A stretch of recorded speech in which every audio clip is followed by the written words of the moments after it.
The streets are talking.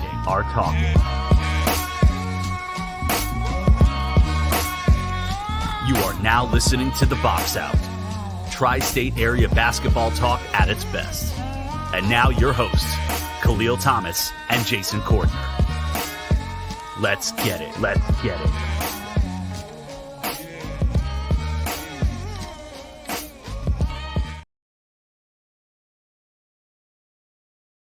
NJ2BKN the world. This is The Box Out here on the One Podcast Network. We are back from our vacation, back from our exile.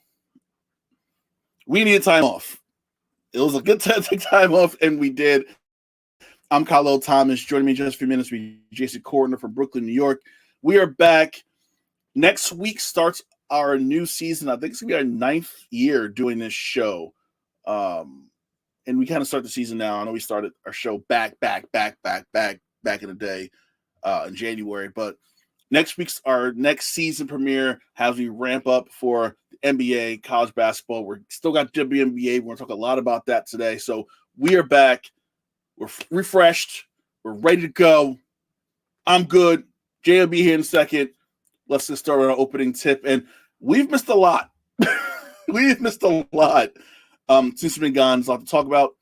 There's a nice, a plethora, if you will. There's a plethora of things to discuss tonight. So let's get to it. What did we miss this summer? Well, let me count some of the things that we did miss. Well, we missed the Team USA men's and women's teams winning gold medals, which was not a surprise. Let's be honest. It was not a surprise that they were going to win gold medals. That wasn't even an issue. There were a couple teams, I think 2 or 3 on the men's side.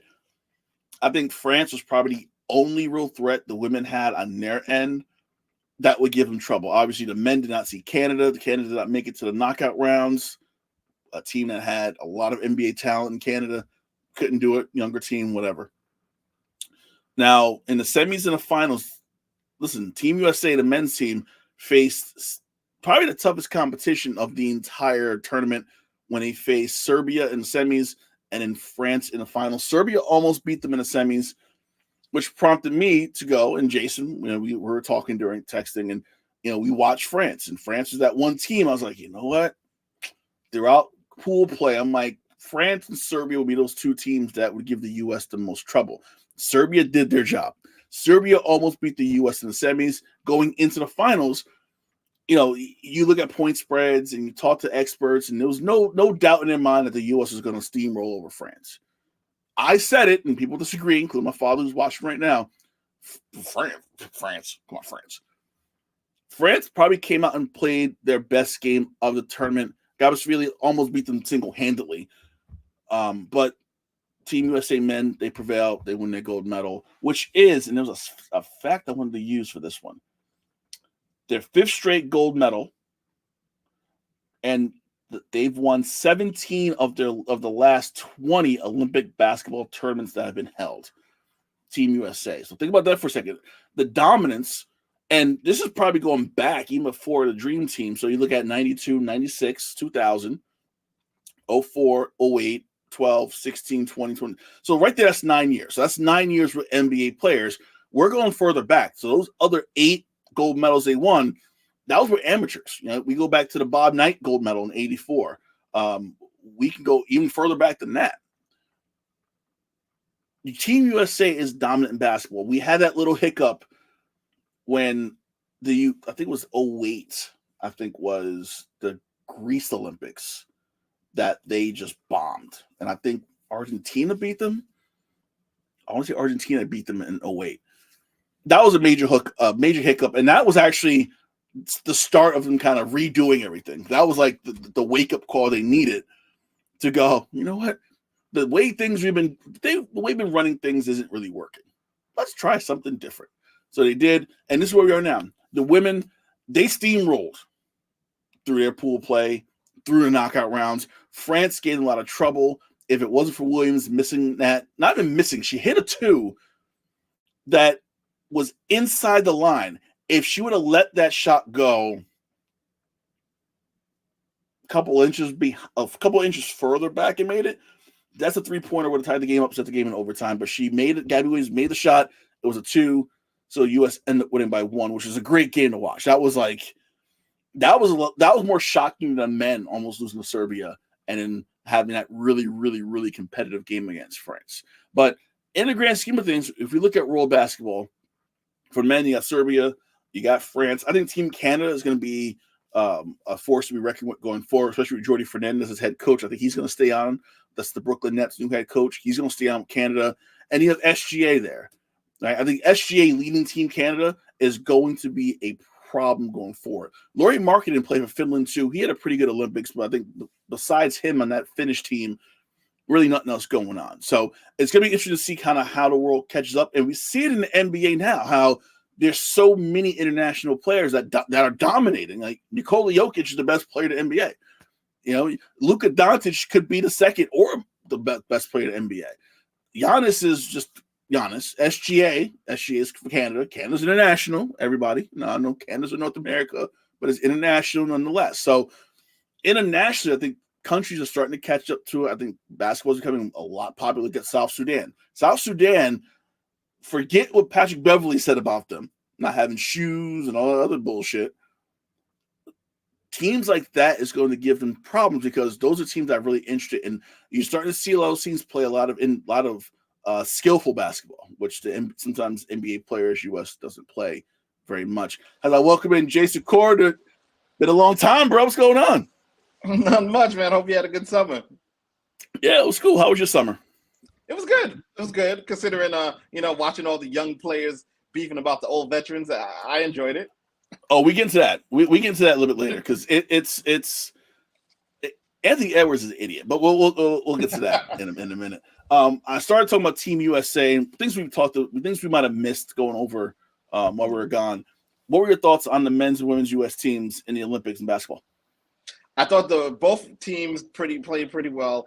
I don't know how it's going to affect the upcoming season in terms of like how Tatum didn't get a lot of playing time or Embiid seemed a little rattled about his playing time.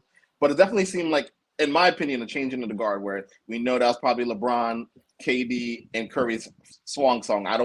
I doubt they'll participate in the LA games in 4 years. So it was good to see those guys go out the way they did. However, and I was telling a lot of people, I didn't get the chance to tell you, I'm a little concerned about American basketball going forward because, not Luka, but not even Luka. Luka played, not Luka, but Jokic had him beat. And France is just maybe one more skill guy away from beating USA too. So it makes me wonder long term how we're going to do, when it's Tatum's team, when it's Anthony Edwards' team competing in 4 years. Yeah, I was just saying before you got on how, you have Jokic of Serbia, you have France, you have Team Canada, SGA, South Sudan almost beat them in exhibition games. So I feel like a lot of these countries, basketball is very popular. I feel like football overseas is not popular. As much as the NFL wants to squeeze the NFL into Brazil and England, other places, basketball is actually very popular overseas. I was watching the British Basketball League, which is on the Yes Network. And that's like a legit league over there. The Canadians have their own basketball league up north. So these countries are like, we have leagues, we got players. A lot of them are coming over here and dominating now. Right. So the U.S. isn't the only game in town. So even though we have NBA players, so do those other teams. They have NBA players as well. So I think the learning curve is over. We're not going to see, U.S. versus Angola from 1992. Yeah, those days are done. Yeah, lose by 80 points. It's not a thing no more. So I think it's going to be interesting to kind of see what happens. The women's team, I don't think women's basketball has caught up. We do see some foreign players in the WNBA. I don't think they're where the men's team is. But I will say France with Gabby Williams, they're pretty much right there. What's the story with Gabby Williams? She wants no parts of the WNBA? I think she's playing over there. She's playing over there to get money. I think she just got signed by, I want to say Minnesota, Seattle. I'll look that up in a second, right after the Olympics. But she was over there making money. Like, that's just what it is. Like, you're not making a lot of money here. You go over there, you make it a full salary. And unfortunately, that's what it is. WNBA is making more money, but they're not making enough money to not have the players want to play overseas. I think that's the issue. And one last point about the men's team. Do you think Embiid regrets not playing for France? Yes. Because you already know there's going to be a stacked team regardless. Right. And even I feel like in the Olympics, you go small quite often. You're not putting Bam Adebayo out there for 30 minutes. Like, you're going to have to go small, and you might have Durant at the 5. You could play LeBron at the 5 against teams that may not have that size, but someone like LeBron can match up against Jokic. Someone like a Durant could match up against Jokic as he doesn't go inside very much. I think in international play, he should have played for France. I feel like he would have got a lot more burn, got the ball a lot more, but would that have affected France negatively and affected, Wembayama? Good point. Affected Yabusvili, affected other players who kind of thrived in the Olympics. Good point. So I think that's the major problem with Embiid. Should Embiid feel bad? Hell yeah, because Embiid like a dumbass coming over. So I'm like, you knew you weren't getting that burn. Yeah. So that's on you. You was not going to be in the crunch time lineup. So John Thomas, what's up, Pop? National teams, less the NBA players from their respective countries, play together all the time. The NBA doesn't have that advantage. That's true. So throughout qualifying and other tournaments, they play together quite often. And you have like those 1 or 2 NBA guys that kind of come in and out. But for the most part, France plays together all the time throughout the qualifying rounds and FIBA things, stuff like that. But no excuse to NBA. If NBA is coming in there playing against teams that play together all the time.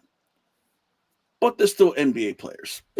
Like they're still top of the heap. So for them to be struggling this much is kind of I won't say alarming, but it's kind of interesting. I was alarmed at how bad Canada did in the Olympics. Yeah. I was expecting more from the Canadian team. Was that a youth thing? I think youth. That could have been a youth. That could have been a youth thing. They had a pretty young team, and SGA is pretty much their guy. Right. So I'm curious to see like what happens going forward with that team. And like I said, I'm a nerd. I was watching a lot of Canadian basketball league. There's some ballers up there. So you never know. You might get a guy to go next to SGA who may not be the NBA, who balls out and beats the US in 2028 in LA. It's gonna be interesting. It's gonna be interesting what that team looks like without LeBron, maybe KD, and maybe Steph. Here's my question to you. Right? They start hyping up 2028 pretty much like a week before the Olympics ended. Yeah. How do you think it's going to turn out? Because I just feel like LA just seems like – I know they had the Olympics in 84, but we're talking about completely different games. I feel like LA may not have been the best selection. Not to mention, why the hell is softball playing in Oklahoma City but not in LA? That's a good point. So automatically I'm like, it's Fugazi. It's Fugazi Olympics already. I will never forget the time I was in LA and I randomly asked the cab driver, "Where's Dodger Stadium?" And he pointed up, like literally. He says, "Up that hill, all the way up there. That's where Dodger Stadium is." I was like, "Holy crap!" And you're like, "Nah, I'm good." Yeah, we're gonna go someplace else. Yep. I want to talk about Caitlin Clark. Listen, her coming to the league was very what's the word I'm looking for? Not controversial, very polarizing. Perfect. Polarizing. Very good polarizing. Word. Very good word. That's a perfect writer word for us, polarizing. But I will say she started out kind of dicey, turned the ball over a lot. She wasn't hitting a lot of shots. She led this team, Indiana, who have looked like complete dog shit for the last 3-4 years. They made the playoffs. All because of her. Didn't they start like 1-8? Yes. They started 1-8 right now, and I will look at the standings. I got them up. They are 18-16. They clinched the playoff spot. Right now, they're in the 6th spot. I think they might be 6th. They might be pretty stagnant in 6th. But I want to read her stats real quick. She had a triple-double the other night. So she has multiple triple-doubles. 19 points a game. She's shooting about 42.5% from the field. 34% from 3, which is really low, but I also feel like that's volume. She puts up a lot of threes that she probably shouldn't put up. 8 assists a game, 6 rebounds a game. Turnovers is at 5. When the season started, her turnovers was at 8 or 9. So her turnovers definitely went down. 5 is still a lot of turnovers for a guard. I will put that out there. But what have you seen from her since that first 10 games she played in? Definitely better consistent, got more consistent with her shot. Definitely got her teammates more involved. That was the gripe, especially from the 2 games I saw her play at Barclays. I was like, she's not getting her team involved. She seems very one trick pony, but she's definitely involved. She's settled in. I thought the Olympic break, not playing for the Olympics, was a blessing in disguise for her. Let her refocus. So I think I wouldn't want to play them in the first round. I think she might have a Reggie Miller-esque kind of first round of playoff for somebody, whoever they're going to match up against. Yeah, and you look at advanced metrics, her 25% usage rate is not crazy. It's not a crazy usage rate because Aaliyah Boston's kicking in, Kelsey Mitchell's kicking in. So she's getting that help that I think maybe she was missing early, where a lot of it was on her shoulders, and Aaliyah Boston, her was trying to develop some type of chemistry because obviously you have this inside-outside combination that it takes time. Kelsey Mitchell's kind of come out of nowhere and kind of became that third option for them, which they needed. So, you said this team in the playoffs could be probably the most dangerous team in the WNBA playoffs going forward, especially in that 6th spot, because if everything stays as is, I think they get Minnesota first round. I think that could be frisky. And I'm pretty sure that first round is a one and done. So is it one and done, or is it for 2 out? Is it 2 out of 3? I think the first is one and done. One and done. Yeah. Yeah. So that could be a very interesting matchup because Minnesota, they're 3rd in the league, but they've actually kind of fallen off a little bit since the break ended. So if you get Indiana, is your first object is stop Caitlin Clark, and we'll figure everything else after that? Yeah, I'm afraid so. That's it. Or try to get the ball out of her hands as much as possible. Because then Boston will dominate you too. So it's one of those, you got to pick your poison. But I would rather get the ball out of Caitlin Clark's hands. I think that's the smartest thing to do. That's it. That's the smartest thing we could say. Get the ball in her hands and let Aaliyah Boston beat you. Let Kelsey Mitchell beat you. Let anybody else on that team beat us. But we're not letting Caitlin Clark score 50 points and just dominate. Now, do you think they're going to give her Rookie of the Year, or are we going to do a co-Rookie of the Year? I was waiting for this question. I think you have to do a co. Really? I think you have Caitlin Clark setting records with assists. You have Angel Reese setting records with rebounding and double doubles. I feel like, and this is it's a cop out. I will attest to that. It is a cop out move and a half. Instead of making the decision, you got to give it to them both. See, the thing is, I would co-sign that if Indiana didn't make the playoffs. I feel like that trumps it, especially that rocky start, 1-8 to be in 2 games over 500. Well, here's the thing, because the 7 spots so far for the WNBA playoffs are filled. There's 1 spot left. Chicago's in the 8th spot. They're tied with Atlanta for the last spot. They're both 11-22, so it's like, oh, great. So someone really crappy is going to get in. But it could be interesting if they make the playoffs. Chicago makes a run, gets in. Do you give it to her too? Especially if Angel Reese is a big part of them making that run to make it into the playoffs. Oh my God! Both of them make the playoffs. Oh my goodness! This is definitely this is Bird and Magic all over again. Listen, I think I don't want to say to be fair because we're talking about pro sports. You can't be fair when you're talking about sports. But I think for this situation, you might have to just cut your losses and go, yeah, just give it to them both. Screw it. I mean, like you said, they both put up historic numbers. Like, we never had someone have so many double-doubles, and now, they both set rookie records. Yeah, I can see the case for both. But I need both of them in the playoffs if that's the case. And you don't, like you said, I don't want it to be that they both get a trophy. It's okay. I don't want to be that guy, but you kind of have to be that guy in this situation. And it'll calm it up. It'll calm the fires down a little bit. Listen, nobody remembers that Jason Kidd shared his Rookie of the Year award.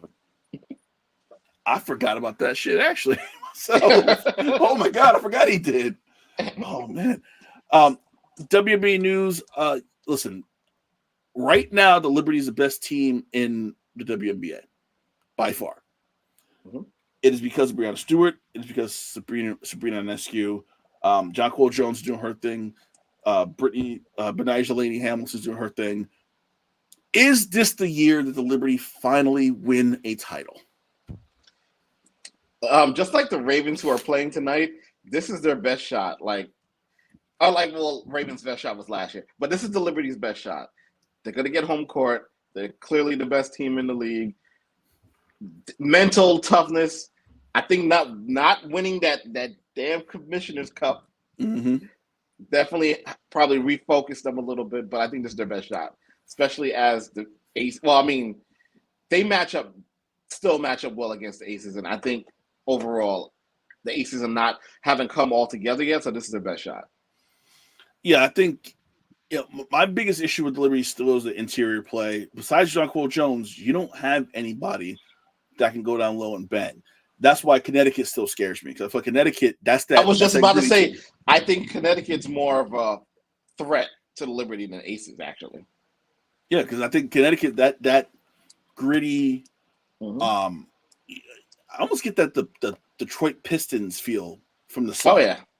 Because they'll play a 55-50 game against you, and they're fine with that. Right? They're fine banging down low and just going, okay, we're just going to slow the game down and we're just going to wear you out. And with a team like the Liberty, that depends so much on finesse. That depends on Stewie and Sabrina and Vandersloot hitting the shots. And if Laney Hamilton's not having a good shooting night, she's not going to get her rhythm at all. It's a scary concept to be against a team that's like, we're going to knock your teeth in. And you have to get back up and knock our teeth back. They can't do that. And I think that's going to be the real issue with them, especially with the Aces. The Aces in the Sun, I can see them in the finals just being like, Bird Magic, Lakers Sixers, knockdown, drag out. If you bring the Liberty down to that level, that's going to be a problem for them. I agree. They'll fold. I mean, we see it time and time every year, but I think this year more so they relied on the finesse shooting 100%. It's Connecticut's second in the league, so I'm just curious to see Vegas and see, because it seems like they're getting it together. What's up, Bruce? They're getting it back together, but it just seems like it's still kind of slow going, right? And it's still taking time. And that break definitely helped, but I still feel like maybe the break came at a bad time when it seemed like everything was starting to kind of come together, and then break, and then they got to bring it all back together again. See, that's what I thought was going to affect the Liberty, but not so much. Yeah, I mean, I feel like that was the Liberty is, besides Sabrina, I think Benijah Laney's not old. She's up there like 30s. I think a break for them helps. Someone like a Stewie need a break. Someone like a Courtney Vandersloot definitely needs a break.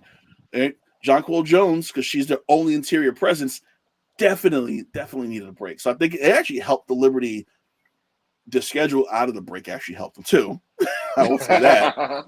But it definitely helped the Liberty as well. I'm really curious about the bottom part with the Seattle, Indianapolis, Indiana, Phoenix making the playoffs, which I watched Phoenix Liberty and I'm like, is Phoenix still that team? Is that still kind of a scary team? I don't see it, but you catch Taurasi on a night when she's got it. Any night, any given night, she'll hit the fountain of youth. Especially a one and done. Yeah. You could get knocked out because Taurasi has a UConn night and goes off. Great question. Who would you not want to see in a one and done? Caitlin Clark or Taurasi? I'm gonna go Taurasi because we know she'll get up for it. Yeah. And it's funny because you watch Team USA and she really didn't play a lot. She was just like, all right, let's go. She was just there for that. But deep down, she's like, I got one more in me. I got one more. I see her in the back of my head. You know that meme where you see the lady from Popeyes out in the back after a long hard shift? That's Taurasi after get her in the playoffs. That's gonna be her after the game. I can see it. Bruce Taurasi is washed and still dirty. Oh my god. Griner is what I think. I have trouble say anything negative about Brittany Griner at this point in my life. Shout out to Griner because she was teary-eyed when she got that gold medal. Considering what the country did to bring her back, that was definitely a patriotic moment. Yeah, well, Bruce makes a good point. I'd rather not face the fever. Clark and Mitchell can score like crazy. Yeah, that's very true. I mean, you get 25, 30 each from Clark and Mitchell. You get 15 and 15 from Leah Boston. That's your game right there. And you might not need anything else. You might get a couple points here or there. It's going to be interesting kind of coming down the stretch, and we're covering it. Big announcement later on about Bruce as well, so we're going to get there later on too. So big announcement about that. The other thing that we missed this summer, since we've been off, it seems like everyone and their mother got a contract extension since we've been gone. It has been the summer of NBA contract extensions. Let's go over them, shall we? Let's start with Steph Curry. 1 year, $62.5 million, starts in 2026. What are your thoughts on Steph Curry getting $62 million in 2026? I mean, listen, I feel like Steph, LeBron, these guys definitely, if anyone deserves $100 million a year, it's definitely Steph or LeBron. I'm surprised it was only a 1 year extension. I'm like, what's going on? Is he gonna become that first $100 million player once a TV contract kicks in next season? I think a lot of these extensions are like there's opt-outs after next season because they know that's the money. That's the money season, and that's going to be the who was the Mozgov deals? That's where they're gonna come out, and like everyone's gonna get a big deal because we got money, and they're gonna just be like, yeah, we got the money now, and do that. It's gonna be crazy. I have 4 rookie extensions that I want to talk about real quick. I want you to give me the one good one and the one bad one. So you got Scotty Barnes, 5 years, $224 million. Cade Cunningham, 5 years, $224 as well. Okay. Actually, no, they're all 224. When the values actually kind of jump up. So Scotty Barnes, Cade Cunningham, Evan Mobley, Franz Wagner. They all get 5 years, 224. Obviously, it goes up, down, whatever. What is the one extension of these 4 that you're like, good choice? Mobley, I like Wagner. I like Wagner. Barnes is the one I'm iffy about because I don't know what his ceiling is. Cunningham, I think he was just in a bad situation in Detroit, but I still believe in his talent. Yeah, Barnes is the bad one for me. Wagner, I do think is very undervalued in Orlando, which I think is on the cusp of being in that second tier in the East with Indiana and Milwaukee and those guys. So Bruce agrees about Wagner. Here's why Barnes and Mobley are bad deals. I love Evan Mobley. I think Evan Mobley is a good player. Both Barnes and Mobley, there is a 15% trade kicker in both those deals. Which I don't know how teams can put those in there and agree to that. Because those trade kickers, it becomes damn near impossible to move players when you have a trade kicker, let alone a 15% trade kicker at that. Right. So I feel like that's a detriment. That's a poison pill in your contract for you to never get traded ever again. You're stuck there. I think Cunningham is one of those where bad situation. We don't know what he is yet. Exactly. I know NBA 2K last year, he burnt me up for 46 points. But besides that, I don't know what Cade Cunningham is. And I think him having a wasted year with Monty Williams definitely hurt. Do you give him another year? Do you give him another 2 years? How long before you're like, this is who Cade Cunningham is? Or I got to see 2 more years. 2 more years? Yeah. And then we know where he is. That's the line of demarcation is 2 more years. Yep, 100%. And obviously, Jason Tatum got his ridiculous 5 years, 313. Lauri Markkanen, who I swore was getting traded the entire summer, like not even before the summer, he gets 4 years, 195. Bam Adebayo gets 3 years, 165. We talked about the Jalen Brunson. I think we were on for Jalen Brunson's extension. We talked about that one. Jared Allen gets 3 years, 90 from Cleveland. So Mobley and Allen's gonna be good. Jonathan Isaacs get 4 years, 59.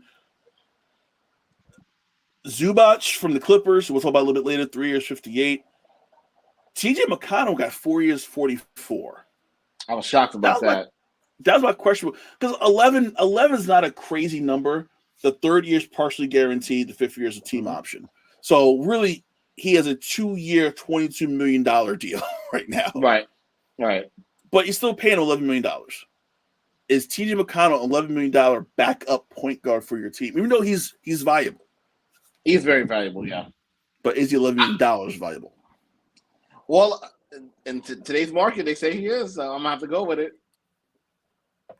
Bruce said in the chat, Bam needs that money for that engagement ring for Asia. Oh, yeah, I heard about that. Listen. It's a good catch. Listen, when Asia got drafted, I was like, I like that. So good on Bam. Congratulations to Bam. The other one that I was sketchy about, Sam Hauser, 4 years, $45 million from the Celtics. Fully guaranteed. There's no options. There's no partial. Is this a case in some of these contracts like a Zubac, like a Hauser, teams have the money, so they're like, we gotta kind of, and there's a floor. Do we have to spend this money on something at this point? Well, the thing about Boston, remember, Boston's for sale, so I think they just want to stockpile their opportunity to try to cash in another championship. So I think they have no problem spending that money now. But we'll see down the line, like in a couple of years, are they gonna scale back a little bit? But since they're for sale, why not? Yeah, really. Spend it all. Talk about the Clippers, and I was going to get to this later, but we'll talk about now as we talk about Zubac. Did you see the new arena in Inglewood? Have you seen pictures or videos? I've seen the videos. I've seen the videos. I actually have to go out to LA for a wedding the first weekend in November, and they play. Nice. They play, I think, Oklahoma that Monday. So I'm debating about staying out till Monday instead of flying out Sunday night just to catch a game in there. Do you think, and I'm going to get your opinion, is Intuit Dome the best arena in the NBA? Because based on the drone shots because they had the advertisement. Oh, you didn't see video? I saw videos on YouTube where folks were there for, I guess they had something going on, and folks were videotaping everything. Like you saw the bathrooms, you saw concession stands, you saw the scoreboard, the wall. It's by far the best arena in the league. However, that's a lottery team that's playing in there. At least when Barclays open, the Nets were a little bit competitive. The Clippers are not going to be competitive this year, in my opinion. Yeah, no, the scoreboard, the same scoreboard in SoFi Stadium for the Rams and Chargers play. That wall, I'm curious to see how that wall is during NBA season. It's the whole thing, and obviously opening night they had Bruno Mars, and it was all kinds of issues. And Ballmer was there. He's like, "We're gonna fix it. we're gonna fix it all. It's crazy, damn it!" But I can't think of another NBA arena that I could say damn, that competes with Intuit. There's not one. I couldn't think of one on top of my head oh damn, that's just as good. There's nothing like it. And Ballmer knew what he was doing. He's like, we need our own spot that's going to be just us and represent this team, this franchise. And if he did it with his own money. You know who's going to rival it? Mark my words. When they buy the Boston Celtics. Where are they building it? There's nowhere. Where are you building in Boston? Jeff Bezos will find somewhere to build his $1 billion playpen. Mark my words. Hey, Bruce thinks Jerry Jones is gonna be pissed. I'm like, I can see that. He's already pissed. Just tearing out Cowboy Stadium. We're doing it all over. God damn it! No, we're doing it again. No, Bruce thinks they're gonna be competitive. He thinks the Clippers are gonna be competitive, and Kawhi is gonna get hurt in the playoffs. Playoffs? Are we gonna see Kawhi in October, November? I doubt it. I say 3 games every 2 weeks. Who will we see more this season, Kawhi or Ben Simmons? Oh, Kawhi. Really? I have zero faith in Ben Simmons at this point in my life. I've learned at this old age as I get gray hairs in my beard now. Just welcome to the club. Sometimes there's short things and there's the short things. Ben Simmons, you don't put no money on Ben Simmons at this point. You just if you play great, God bless. Play on that lottery team that they only care about Cooper Flag right now in Brooklyn. Do you out there? get your double-double, your triple-doubles, 10 points, 10 rebounds, 10 assists, and just go home and spend that money. I think everybody in Brooklyn is really like, you listen, as long as you're a top 3, we really don't care. We just want Cooper Flag. That's all we care about. Cooper Flag is who we want in Brooklyn next year. Yeah. And you know what's going to happen?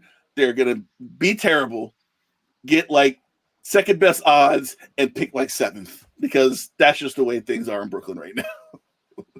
There's nothing happening. They're going to get screwed over somehow. You talked about Anthony Edwards earlier in Dummy. Here's what he's – I don't want to talk about the whole quote, but I know like Magic went at him. Kornheiser and Wilbon went at him hard. Tatum pretty much called him stupid. But Anthony Edwards pretty much said, besides Jordan in that era, no one else had any skills. It was just Jordan and a bunch of dudes. And people went the hell off. What were your thoughts before the reaction from the players' game? What was your reaction to the statement that he made? I was about to say, well, these are those millennials again. They don't know what they're talking about. Mm-hmm. And clearly, NBA TV is there for a reason. He needs to watch it. And it's easy for him to say that, but it's also like he hasn't won anything. So he's got to really, had he made it to the finals or, then maybe he could talk a little smack. But, I mean, I don't put him ahead. All right, let's look at overall Minnesota. Like the history of the Timberwolves. I still put Garnett ahead of him. I still put Karl-Anthony Towns ahead of him. Hell, do you put Stephon Marbury ahead of him right now? Because there was some success with Marbury and Garnett. 100%. I was gonna say Sprewell.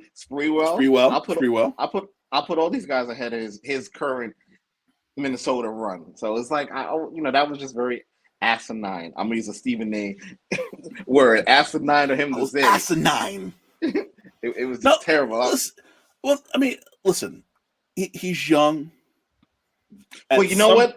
To his credit, he's not the only one saying this. Like, have you ever read NBA Twitter? Like, these young kids do not respect anything before 2003. Well, I mean, look at hip hop. You got people saying, "Oh yeah, no, Biggie wasn't that good. Tupac was all right." Like, you see it in every aspect of life. Young heads don't know anything, and young heads are gonna young head. They're gonna sit there, say some real dumb shit, and like put it down as gospel. That's what it is. These young players, they don't go back and watch. I feel like the generation before this one knew the past. They watched Jordan tapes. They watched Magic tapes. And LeBron was like, I love Magic's game and Bird's game. And I watch, it kind of took pieces of those guys into his game. And that's what that generation kind of did. Now, no one watches anything. What's funny? It's funny you mentioned that, because I was just thinking about it. This dawned on me. No one challenged Jordan. No one challenged Kobe. But for some reason, these young cats challenge LeBron. And LeBron every now and then has to spank them and let them know that, hey, he's still the top dog out here. So it goes to what you're saying about how these youths, they didn't have no respect for anything. So if they don't respect LeBron, they're definitely going to come after a generation before that and really come at them hard. Well, Bruce mentioned JJ Redick. I know JJ said some shit before too about the Celtics. I think it was him and Chris Russo arguing on First Take, and he's like, Havlicek played against plumbers, and Russo lost his shit and went off. Mm-hmm. Same thing. I feel like these players. I think JJ was kind of that. I thought JJ knew better, because JJ was kind of in that LeBron, but I think he's kind of like that tipping point. I just feel like you got to know your history. You got to know the history of the NBA. You got to know what you're talking about. Right. In the 80s, there were guys. There were dogs. You tell me, sit Anthony Edwards down and go, okay, you see that big, tall, white dude named Tom Chambers? Watch him ball out. And watch him kill shit. Right? You see that dude right there? That dude's Sean Kemp. Sean Kemp didn't really have much of a game, but he rebounded his ass off and would dunk on your head in a heartbeat. Right? Gary Payton would take the ball from you, and you wouldn't even know what the hell happened to you after. Right? Where'd the ball go? Oh, Gary Payton went back the other way already. Right? You sit and watch any All-Star game between 83 and 87, and I've done it because I'm a nerd, and you see the names, and I'm like, oh my God. There were some dudes. besides the Magics, besides the Birds, besides Isaiah, besides the Jordans, there were dogs on that court. They got to understand that. I feel like the young generation, they need to understand the history and know there was something before you, and there was something with Jordan. Jordan just didn't dominate. It was everybody else. And I think that's what everyone's trying to tell him. And is he going to listen? Is he going to heed? No, because he's young and he's stupid. But that's what needs to happen. I was thinking about how like the 80s and the 90s, especially the late 80s and early 90s, like those teams were stacked. Like the guys who weren't really like all-star name, but they definitely were all-star role players. And I feel like that's a category that they should have looked at back in the days. Someone like a Worthy, somebody like a Green, or then a Rodman. Rodman on the Pistons wasn't Rodman on the Bulls, but he was still just as effective behind Isaiah, Dumars, Mahorn, and those guys. So, yeah, Edwards need to really. They have the NBA TV. They haven't just watched NBA TV. They show old stuff all the time. Wait, Adrian Dantley would shit on Anthony Edwards in his heyday. Adrian Dantley averaged like 32 points a game. And this guy's that you forget about once you think like, oh yeah, Adrian Dantley. Like NBA TV showing up with classic games now because they got nothing to show. Watch that for a couple of days, and you'll see. I didn't know this happened. Actually, Bruce brought this up. Reddick on Shaq podcast said MJ did not refit. What the hell did that happen? I remember hearing something like that. Yeah. This is Reddick campaigning for a job. This before that. Like, how can you? I don't know. Whatever. I'm not getting upset. I'm not gonna get upset. I'm gonna stay calm. I'm gonna stay cool. Whatever. Moving on. The other big news, and this is interesting to me because, as a New Jersey guy, I'm a Jersey guy. We don't have a basketball team here. The Nets deserted the Meadowlands, which honestly they should have, because the Meadowlands is a dump. I love going there because the tickets are so cheap. My dad like, we're going to the net game 2 nights because the ticket's like $10 and we can get in. The Sixers want to build a new arena in downtown Center City, Philadelphia, but as is always the case, they want public funds. Philly's like, Pennsylvania's like, Unbeknownst to many people, their practice facility is actually in New Jersey, right across the river from Philly into Camden. New Jersey apparently is making a play for the 76ers, and in a letter from New Jersey Governor Phil Murphy, a multi-billion-dollar plan in Camden featuring residential, commercial, and retail properties is being talked about, with the arena for the Sixers an anchor, and New Jersey is floating a $400 million tax break for the Sixers to move across that water, which body of water's name I don't remember. I don't care about Philly at all because I think Philly's a terrible, terrible place. No offense to Philly people. Could we possibly see, and I got to put it up for people to see, the New Jersey 76ers? That just sounds wrong. That sounds like Charles Barkley rolling in his grave. That sounds like Moses just rolling in the grave. More cheeks. It sounds nasty, terrible, and I like it. Hey, listen, Jersey lost their team. Bring a new team over. Philly won't mind. If it wasn't in Camden, I'll be so damn happy, because Camden is like, you don't go to Camden unless you don't go to Camden unless you have a reason to go to Camden. And if you know somebody in Camden, Camden's some scary shit. People say Trenton's the capital of New Jersey. Trenton's bad. Camden's on some, you said The Wire? That's like some homicide, life in the street type shit in Camden. It is scary down there. So I get it, because they're already there. Their facility's there. I think I saw the facility, drove past it, because they have the nice aquarium right in that area of the facility, in that little area going into Philly. But Camden may not be the best place to put a team. I'm just saying. And how I can't even fathom the idea that a team that the Sixers would leave. Do you think this could happen? I can see it happening, but I think like a la like the Giants and Jets, you cannot name them the New Jersey 76ers. not with that rich history. You got to still call them the Philadelphia 76ers. They just happen to play in South Jersey. I think that might be the better sell. Like, if I was going to sell it, that's how I would sell it. So the Philadelphia Sixers, but they play in Jersey. I mean, yeah. I mean, that's the only you cannot change the name. You cannot change the name to the New Jersey 76ers. So it'll be like New York Giants playing in New Jersey, essentially. It's So we still don't get a team. So we still get screwed out of a name. But hey, like you said, the average person didn't even know that their practice facility was in Jersey. That's some bullshit. Bruce, Philly fans, exactly. January 6th, the next 100%. But I also don't want those Philly people in my state because bad enough, and I've not been to a Philly game in Philly in years because I just don't want to go there. I did with my Eli Manning jersey, walking the streets to the Mitchell and Ness store, just wanting to start a fight, and no one bit. I was really pissed off. No one bit. I was like, I dare somebody to say something. No one said anything. I prefer them not to be in my state. I prefer them just to kind of stay away and not mess over here because they come over here and pee on everything, and the whole state smells Philly. Why not? And this is a theory I have. Why not float the idea of expansion? Because we're going to get expansion in a couple of years. Why don't New Jersey put in a pitch, especially for South Jersey, to get another team? I mean, I think the tri-state area is more formidable to have another team. It's not going to be Connecticut, so it has to be Jersey. And I think that you don't think so? Not down there.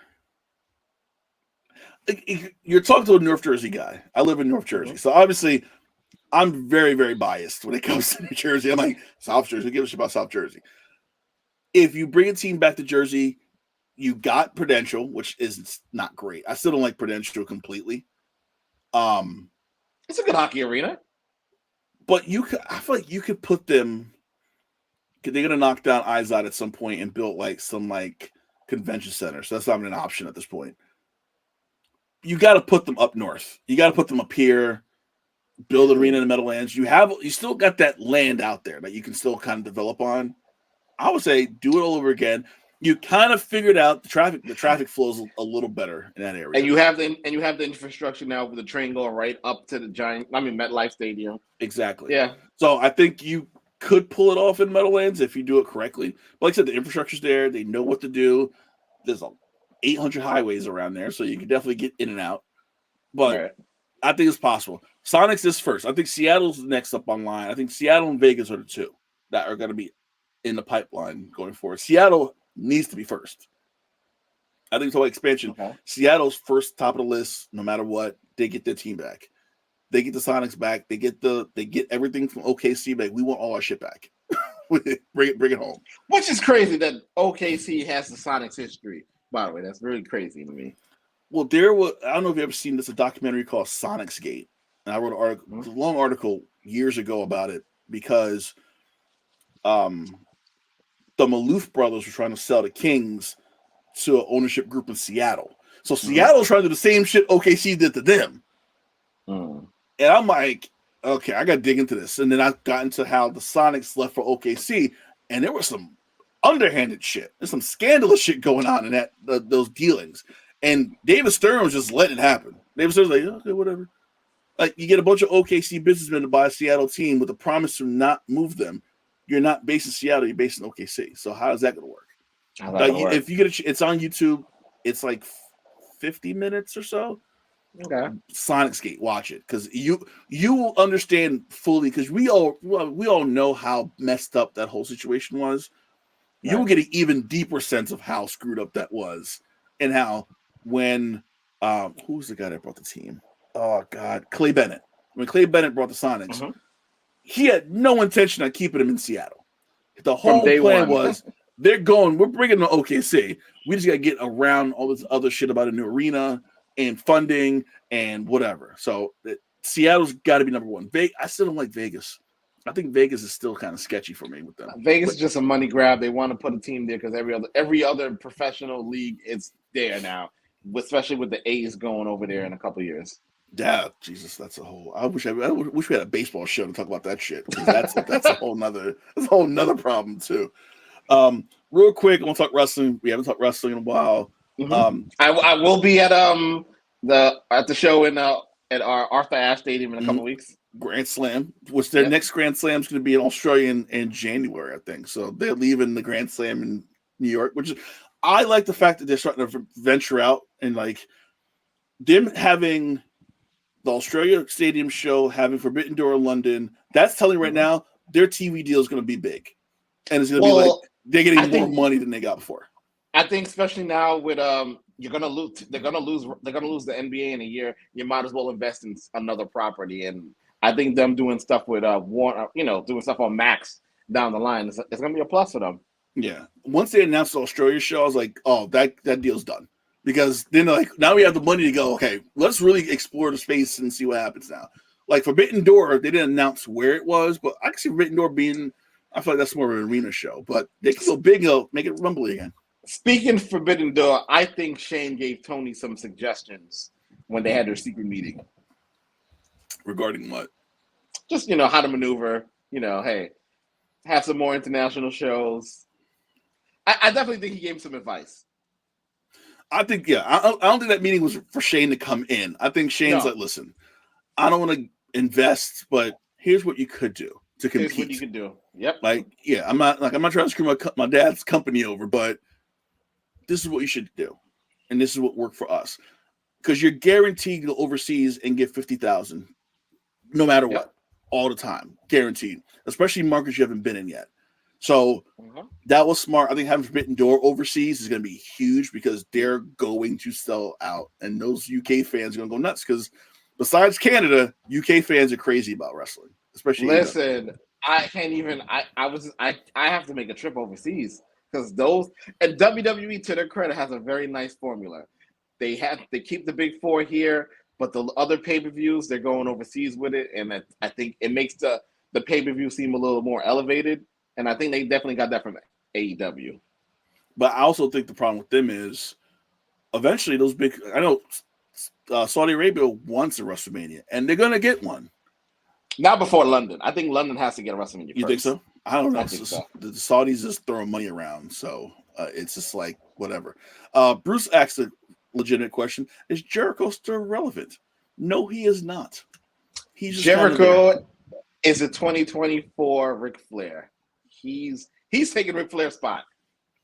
But here's the thing with Jericho: he's not trying to win titles. He had the FTW shit, but no one cares about the belt. Okay. He's just like, I'm here, I'm having fun, I'm just doing dumb shit. The learning tree is stupid, but he knows it's stupid, because he's like, I'm just gonna be what everyone thinks I'm an idiot. Everyone thinks I'm just like a glory hog. Okay, cool. I'll be that guy.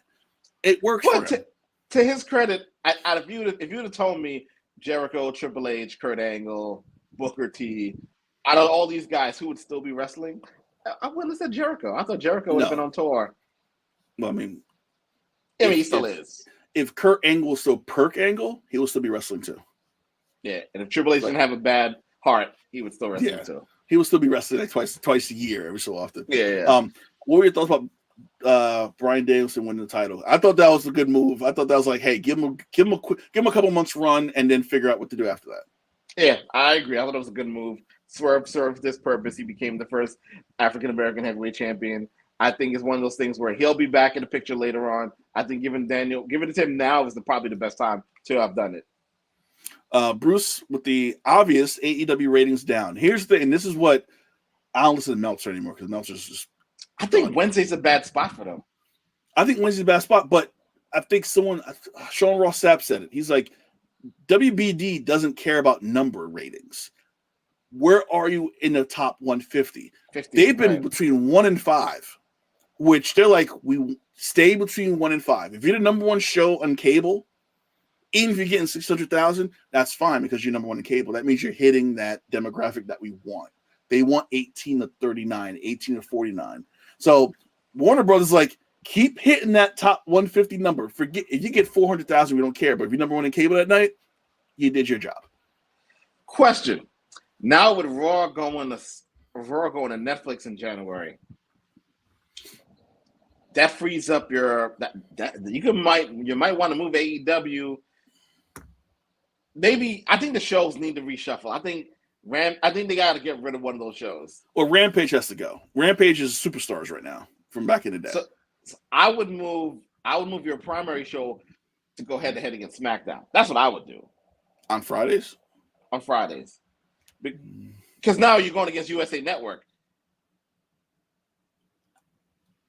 I would move Collision out of Saturdays because I think Saturdays is the dead spot. That's a horrible spot. Yeah, I would maybe Friday. I don't know Friday because WB always still has that name value that AEW still doesn't have. So I feel like they would just get blown out. I don't know about that one. At this point, I think Wednesday's their spot because that's what everyone knows. Dynamite Wednesday. They got to keep Dynamite Wednesday because that's what they built up. I'm not sure what the WWE's idea was to with NXT on CW. I don't know how I feel about that. I thought it's gonna be a lot more watered down a little bit. It's not gonna be as like cool because CW's like let's not go crazy as network and cable. So it might not be as violent because NXT's been hella violent lately and hella like people get. I feel like people get killed in the parking lot quite often on NXT. Well, the Attitude Era is coming back in January on Netflix. So I can't wait for that. Yeah, Bruce said AEW doesn't have a superstar. I think Swerve, Daniel Bryan, or Bryan Danielson. Sorry. I think Darby? I think Darby, although they want to put the belt on him, I'm not sure about that. I don't know about that. That's kind of a sketchy idea. I think secondary title. But I like what NXT did with Ethan Page. I like how he's being presented on NXT. Yeah, listen, I think the AEW had an issue where they just had too many people. And I think the fact that Tony has all these people in his ear now saying, hey, let's focus on these 9-10 men, these 6 or 7 women. Everybody else be peripheral. Everyone fights for the other titles, and we have sides. They seem like everyone has a storyline now. It seemed like before no one had a storyline. It was always random ass matches, but no story behind them. Everyone seemed to have a story behind everything that they do now. Even the story's 2 weeks, like the Jack Perry Danielson match, just like a 2-week story, but there's something there. There's a story. Mm-hmm. Jack beat him before, blah, blah, blah. There you go. So. Good point. I just think that's what they needed. I think he has people there now who like, we know what we're doing. You can still book, you're still head booker, but you need help. And I think Daniels is helping because he's like, you can't keep running it. You can't have superstar matches every week. This is like Nitro. with no build up. It's like, hey, no build up. Here's Hogan Savage. Like, wait, that's a pay-per-view match. Like, what are we doing? So, big news. Bruce will have a show here. Armchairing will start September 18th right here on YouTube. I love the name. 8 p.m. Wednesday nights, Bruce. Thursday nights, us. That's how we're doing back to back. So Bruce getting on the YouTube airwaves. We had a conversation. We met on Zoom. So we finally met face to face. I put the name, I put the face with the terrible opinions. I know the man now. I love it. So Bruce now has an hour on Wednesdays to voice whatever opinions he's got by himself. He will have guests. He's going to have panels. So I'm really excited about it. September 18th, 8 p.m. here on the One Podcast Network. Armchair and Bruce Morrow. Bruce, welcome to the family officially. I'm excited for it, man. Looking forward to it. Long time coming. So Bruce will be on September 18th. We'll get his stuff. We got his intro set. We have a new intro. We'll premiere next week because next week is our season premiere, technically. This is our catching up on what the hell happened over the summer because I've been chilling. and now, we didn't talk Knicks. Look at that. We didn't even talk Knicks. I know. We got the name Knicks in at the end, but that's all we got. So now we're back every Thursday night, except later this month because I think I have back to school night, so I can't do that show that night. I gotta yell at some parents, but every Thursday night here on the One Podcast Network, we'll be back. Every Wednesday night, Bruce will be on Armchairing, and just keep pushing this thing up, see what happens. So, for Jason Cordner, I'm Kahlil Thomas. Thanks so much for watching, listening. We'll be back next Thursday night here on the One Podcast Network on YouTube. Thank you so much. Peace.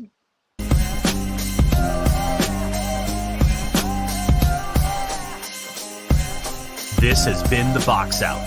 with Kahlil Thomas and Jason Cordner. Subscribe now for the best tri-state area basketball talk.